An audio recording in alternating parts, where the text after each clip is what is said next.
Good morning student. आज हम पढ़ेंगे अवकलज के अनुप्रयोग, जिसको इंग्लिश में एप्लीकेशन ऑफ डेरिवेटिव बोला जाता है। चलिए देखते हैं अवकलज के क्या क्या अनुप्रयोग हैं। गणित की विभिन्न शाखाओं में अवकलज के विभिन्न अनुप्रयोग के होते हैं। यहाँ हम मुख्यतः दो अनुप्रयोग पर विचार करेंगे, ठीक है, इस चैप्टर में। पहला तो है राशियों के परिवर्तन की दर ज्ञात करने में, और दूसरा त्रुटि और सन्निकट मान ज्ञात करने में।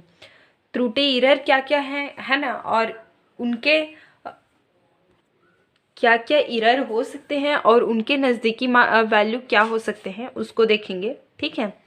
तो यहाँ पे हम इन दोनों के लिए ही इस चैप्टर में विचार करेंगे, इस चैप्टर पर देखेंगे, ठीक है। तो चलिए पहला पॉइंट देखते हैं, राशियों के परिवर्तन की दर, rate of change of quantities.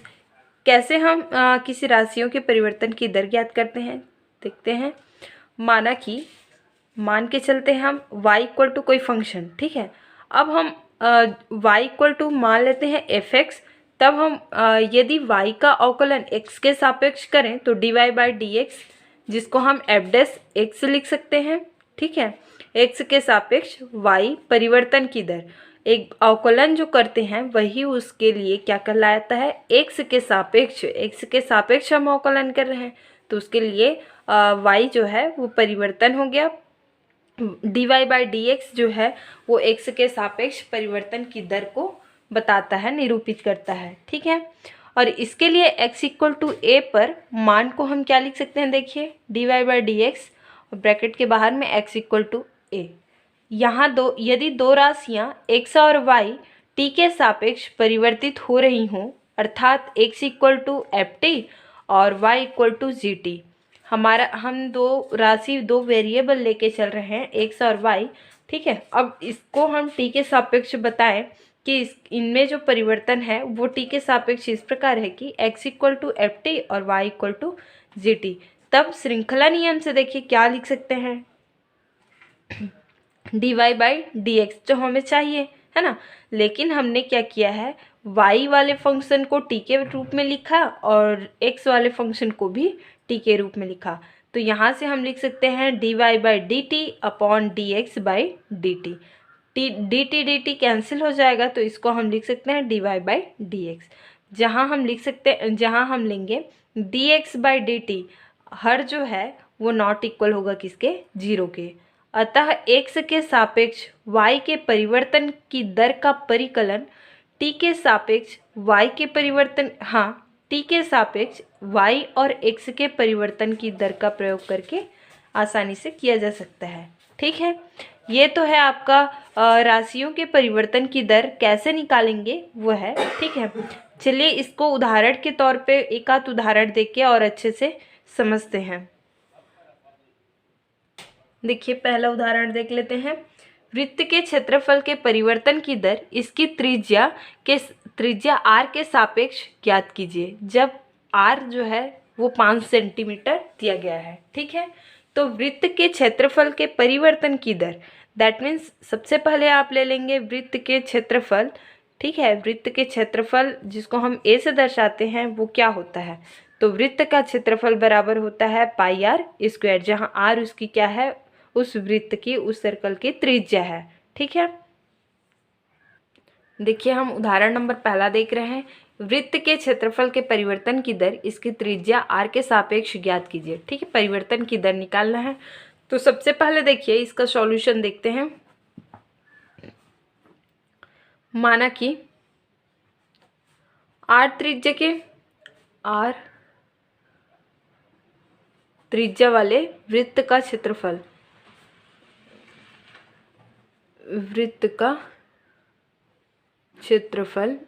a बराबर क्या होता है, पाई आर। देखिए a बराबर पाई आर स्क्वायर, ठीक है। अब इस पर परिवर्तन की दर r बराबर 5 सेंटीमीटर के लिए, ठीक है। तो परिवर्तन की दर निकालने के लिए हम क्या करेंगे, D A upon D T निकाल लेंगे, ठीक है। चलिए डी ए अपॉन इसका क्या कर लेंगे, r के रिस्पेक्ट में अवकलन कर लेंगे, तो D A upon D R निकालेंगे तो क्या आ जाएगा, 2 पाई आर, ठीक है। ये हो गया आपका इस वृत्त के लिए क्या हो गया, परिवर्तन की दर। r त्रिज्या वाले वृत्त का क्षेत्रफल a बराबर पाई r स्क्वायर।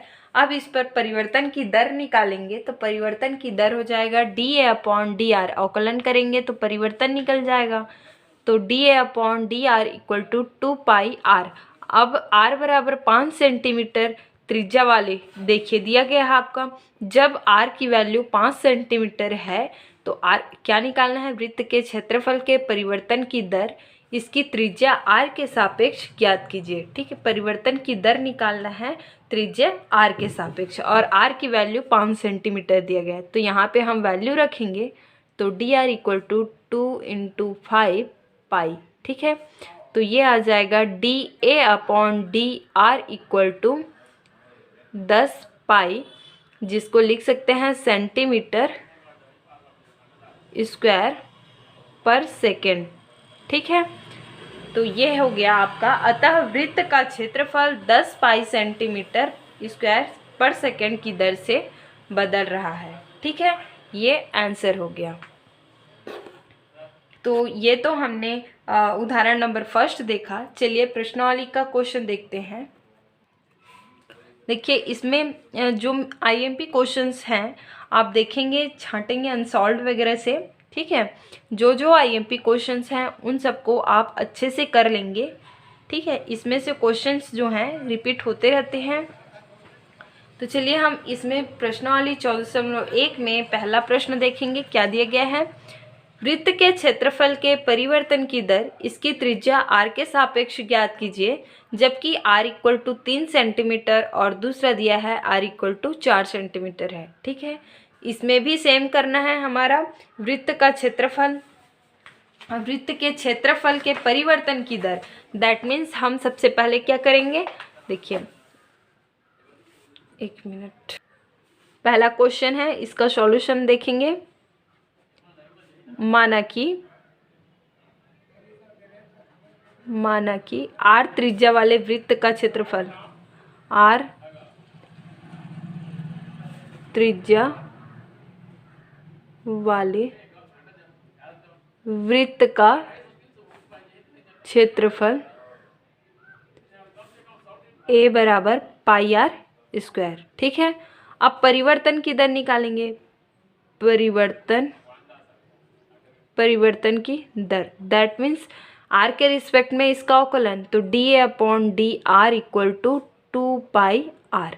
अब बोला गया है जब r की वैल्यू, एक कंडीशन दिया गया है, जब r बराबर क्या है, देखिए r बराबर दिया गया है, पहला कंडीशन है r बराबर 3 सेंटीमीटर, तब dA/dr इक्वल टू मिल जाएगा 3 दूने 6 पाई।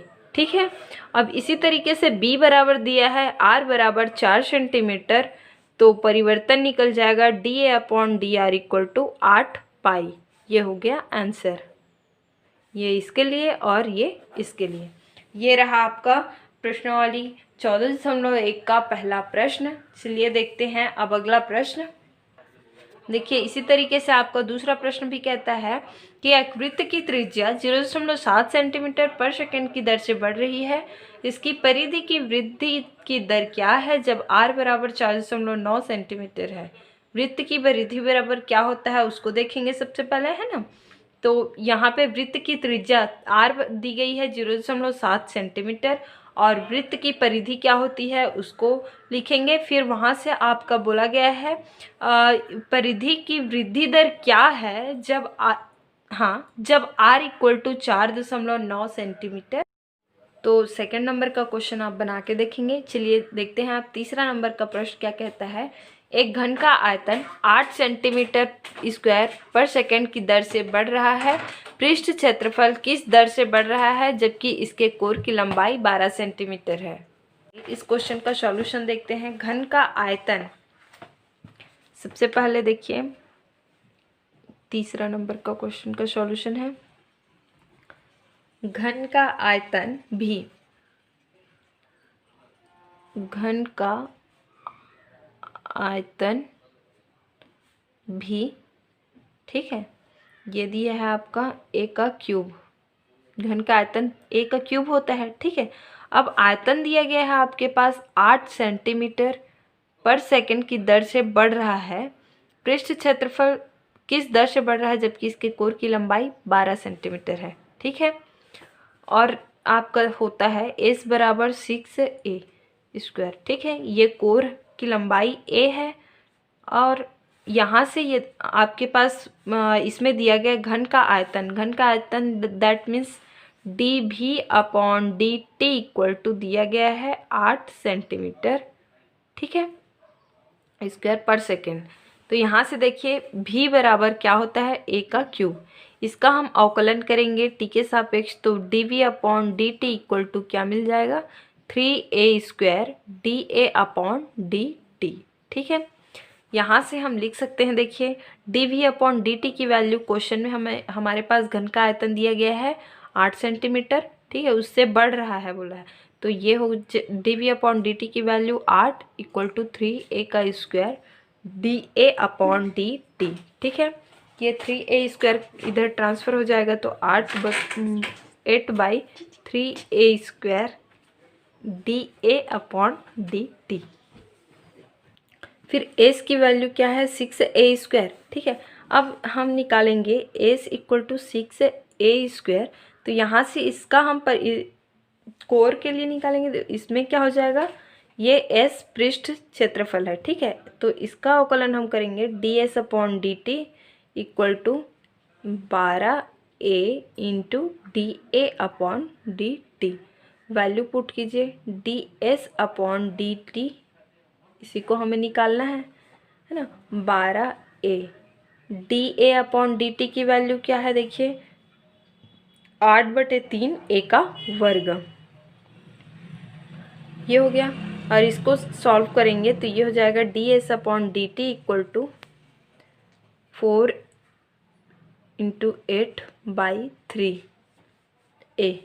ठीक है, अब यहाँ पे कोर की लंबाई दिया गया है, कोर की लंबाई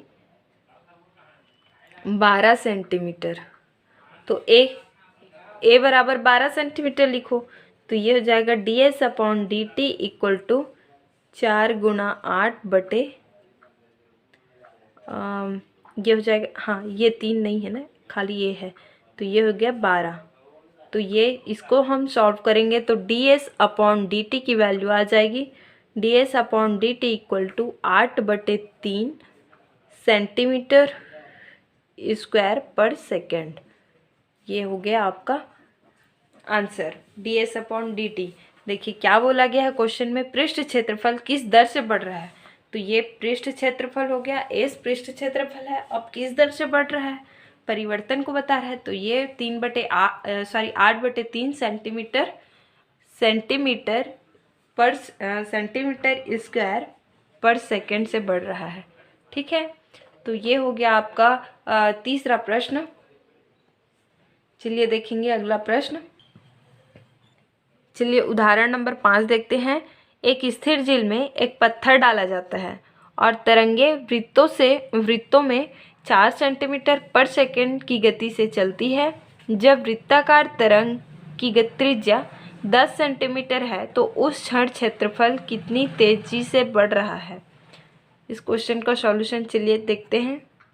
चलिए इस 5वें नंबर के क्वेश्चन का सॉल्यूशन देखते हैं। माना कि किसी क्षण t पर, ठीक है, किसी क्षण t पर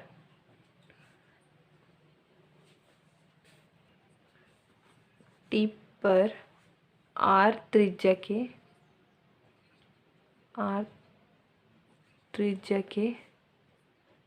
वृत्ताकार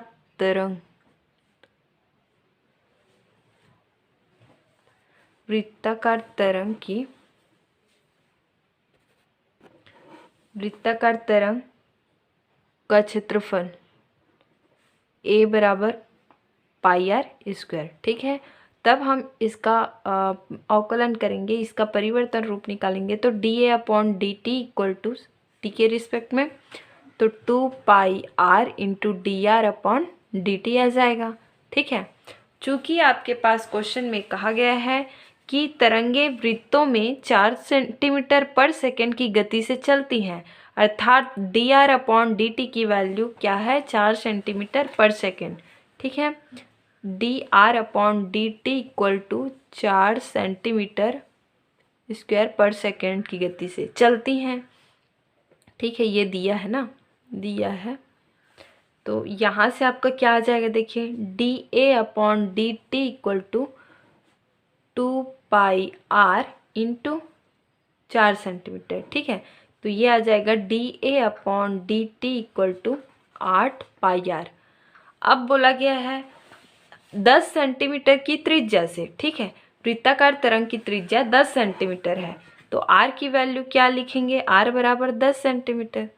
तो ये हो जाएगा dA/dt equal to 880 pi centimetre square पर सेकेंड। ये हो गया आपका आंसर। ठीक है, हाँ, 80 सेंटीमीटर स्क्वायर पर सेकेंड की उस क्षण क्षेत्रफल कितनी तेज़ी से बढ़ रहा है, तो 80 पाई सेंटीमीटर स्क्वायर पर सेकेंड की तेज़ी से क्या हो रहा है, क्षेत्रफल बढ़ रहा है। ये हो गया आपका उदाहरण नंबर 5 का सॉल्यूशन। अब एक और आईएमपी क्वेश्चन इसमें से देख लेते हैं। चलिए देखते हैं एक क्वेश्चन। एक गोलीय गुब्बारे का आयतन 20 सेंटीमीटर क्यूब पर सेकंड की दर से बढ़ रहा है। बताइए कि जब त्रिज्या 8 सेंटीमीटर है तो इसका पृष्ठीय क्षेत्रफल किस दर से बढ़ रहा है। चलिए इसका सॉल्यूशन देखेंगे। चलिए देखते हैं इस क्वेश्चन का सॉल्यूशन। तो यहाँ पे हम लिखेंगे, देखिए, माना कि r त्रिज्या के गोलीय गुब्बारे का आयतन v और पृष्ठीय क्षेत्रफल s। माना कि r त्रिज्या के गोलीय गुब्बारे, ठीक है, गोलीय गुब्बारे का आयतन भी और पृष्ठीय क्षेत्रफल S, या पृष्ठीय क्षेत्रफल या फिर सतह लिख सकते हैं, पृष्ठीय क्षेत्रफल S है। ठीक है, अब आयतन क्या होता है, 4/3 पाई r स्क्वायर। ठीक है, हाँ, 4/3 पाई r क्यूब हो गया, और पृष्ठीय क्षेत्रफल होता है 4 पाई r स्क्वायर।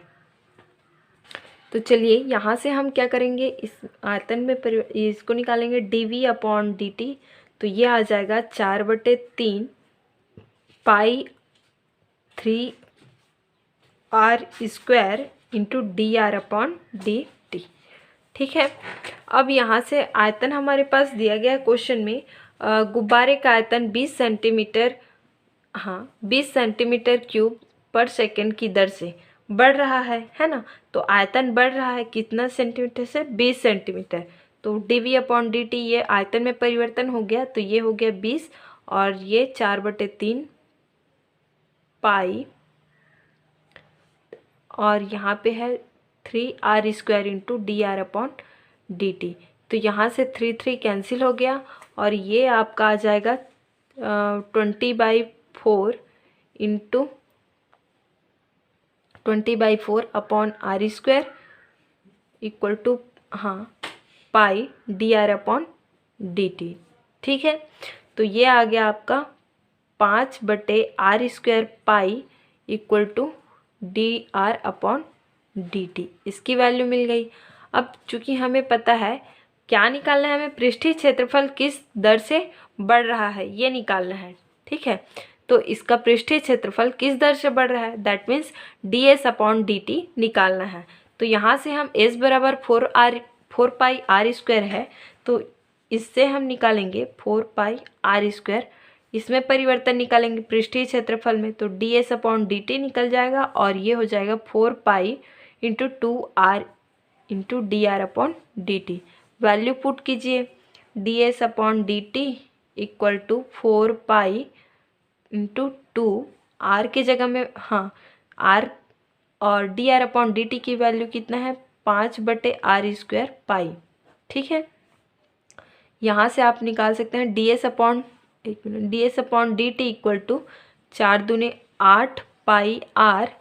देखिए r ऊपर नीचे एक कैंसिल हो जाएगा, ऊपर में बच जाएगा 5/r पाई।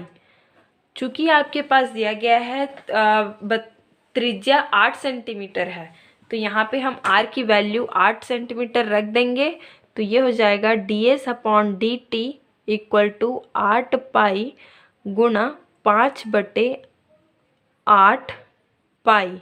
ठीक है, तो ये 8 पाई कैंसिल हो जाएगा, तो हमारे पास बच जाएगा ds/dt इक्वल टू 5 सेंटीमीटर² ठीक है, तो इस तरीके से पृष्ठीय क्षेत्रफल 5 सेंटीमीटर² की दर से बढ़ रहा है।